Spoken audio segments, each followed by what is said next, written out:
वे पूरे गर्मी भर इंतजार कर रहे थे। वे एक मजेदार और मिस्टीरियस एडवेंचर की उम्मीद कर रहे थे, लेकिन जो हुआ वह वे कभी नहीं भूल पाए। 27 वर्षीय विलियम कॉफलिन इस यात्रा का हिस्सा थे। विलियम एनवायरमेंटलिस्ट थे और कैंपिंग पसंद करते थे। वह अपने दोस्तों के साथ ज्यादातर समय बाहर बिताते थे। उनकी मां मार्ज ने बताया कि विलियम को जंगली जानवरों से विशेष लगाव था। वह एनवायरनमेंट की रक्षा के लिए फेडरल एनवायरमेंटल प्रोटेक्शन एजेंसी के लिए काम करते थे। बाद में विलियम ने गुफा में जाने की दिलचस्पी तब विकसित की जब एक दोस्त ने उन्हें उनके घर के पास एक छोटी गुफा दिखाई। उनकी शुरुआती गुफा यात्राएं आसान थीं और इसने उन्हें और चुनौतीपूर्ण गुफाओं को एक्सप्लोर करने की कोशिश करने के लिए आत्मविश्वास दिया। विलियम और उनके दोस्त जेम्स और केविन ने केंटकी में बजर्ड रूस्ट केव की खोज करने का फैसला किया, जो ब्रोचर में बहुत रोमांचक लग रही थी। 28 मई 1973 को मेमोरियल डे वीकेंड के दौरान विलियम, जेम्स और केविन इलिनॉय से केंटकी केव सिटी की यात्रा पर गए। वे वहां की विशाल गुफा नेटवर्क में दिलचस्पी रखते थे। ब्रोचर में 2 टूर्स की ऑफर की गई थीं।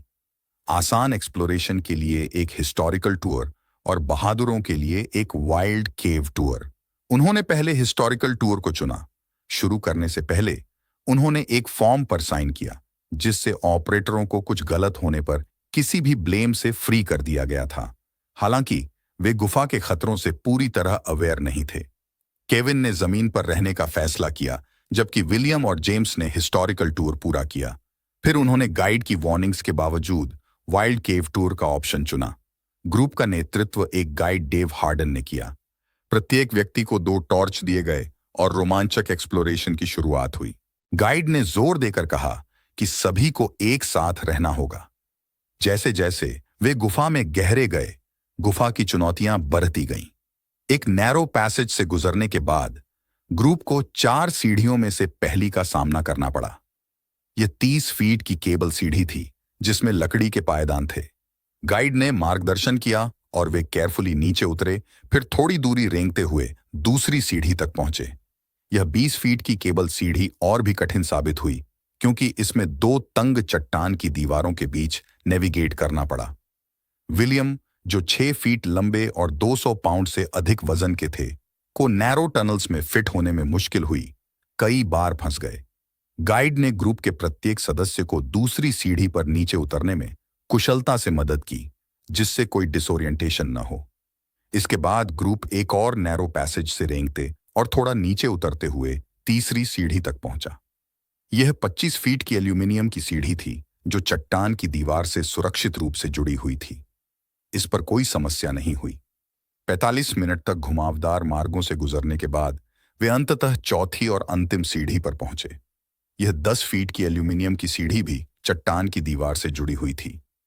चौथी सीढ़ी पर तस्वीरें लेते समय विलियम एक अनस्टेबल किनारे पर कदम रख दिया, जो टूट गया, जिससे वह लगभग 50 फीट नीचे गिर गए।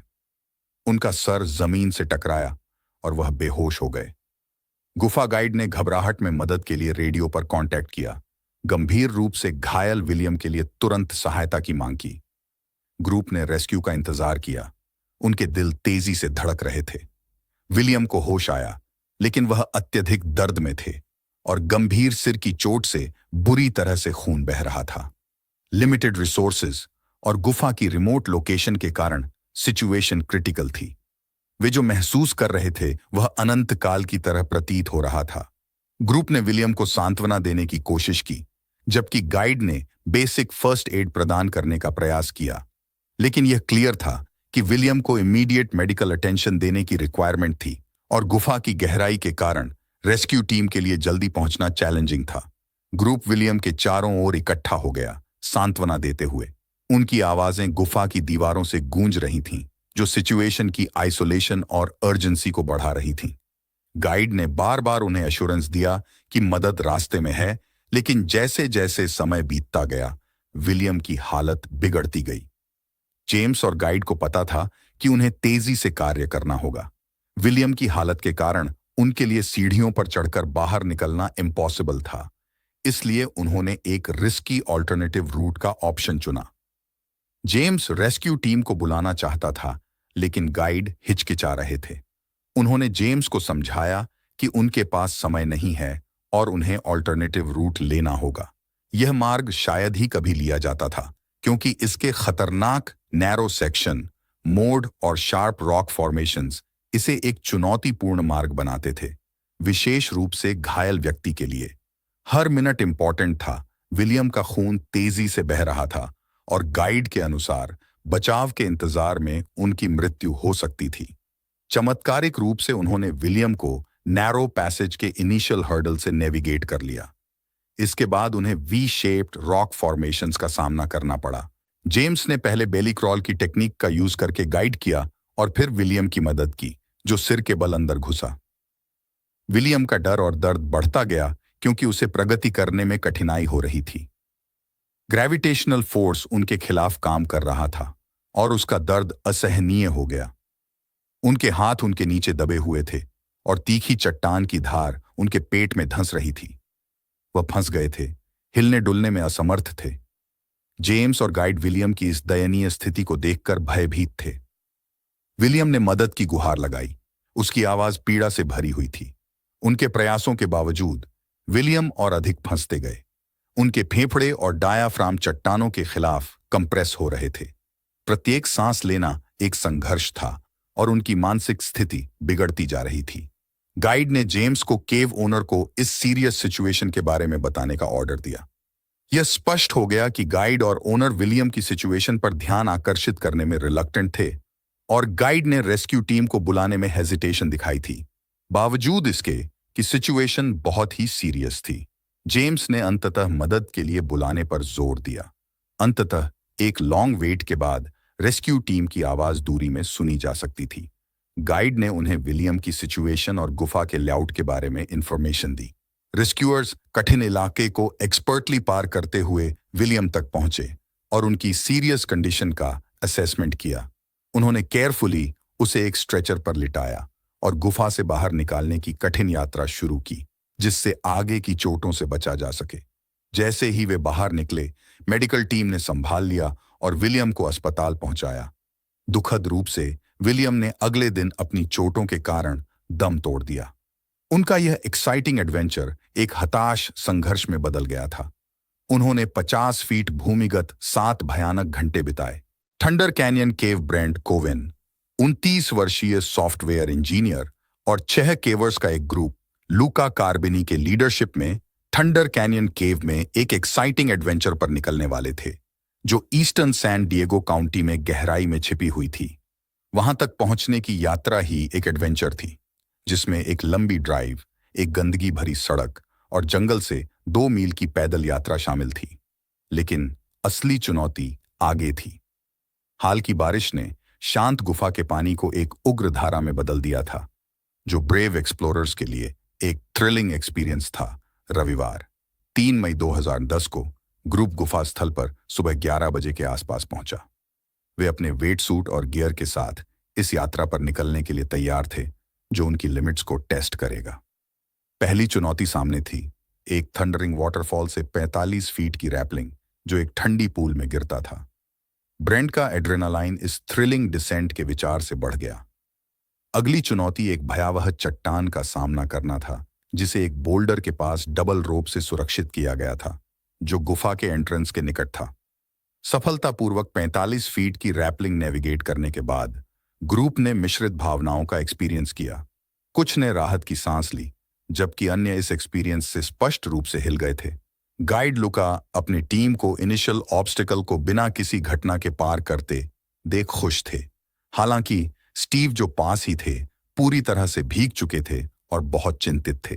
उनके चिंताओं के बावजूद लुका ने ग्रुप को वापस लौटने का मौका दिया, लेकिन उनकी कलेक्टिव डिटर्मिनेशन और एडवेंचर की प्यास ने उन्हें आगे बढ़ाया। वे जानते थे कि आगे की राह और भी कठिन हो सकती है। ग्रुप ने 80 फीट की रैपलिंग सेट की।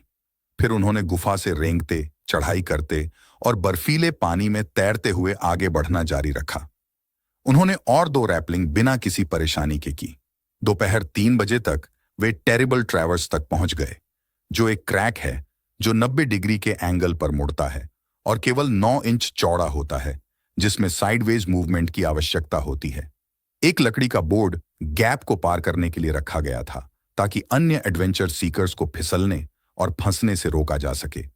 ये क्रैक 200 फीट तक वर्टिकली फैला हुआ है और गुफा के डाउनस्ट्रीम एंड से 5 मिनट से भी कम दूरी पर है, जो उनके दिन का गोल था। ब्रेंट, जो थके हुए और पीड़ा में थे, पहली बार गुफा के इस हिस्से तक पहुंचने पर उत्साह की लहर महसूस कर रहे थे। यह पर्सनल चैलेंज और केविंग वर्ल्ड में एक रेयर अकॉम्प्लिशमेंट थी। लुका ने क्रैक से पैसेज दिखाया, अपने आप को दूसरी तरफ से सपोर्ट देने के लिए पोजीशनिंग किया। स्टीव ने उनको फॉलो किया, लेकिन उनकी थकान और डर उन पर हावी हो गया और वे फंस गए। जैसे ही उन्होंने महसूस किया कि उनका सबसे बुरा सपना साकार हो रहा था, पैनिक सेट हो गया।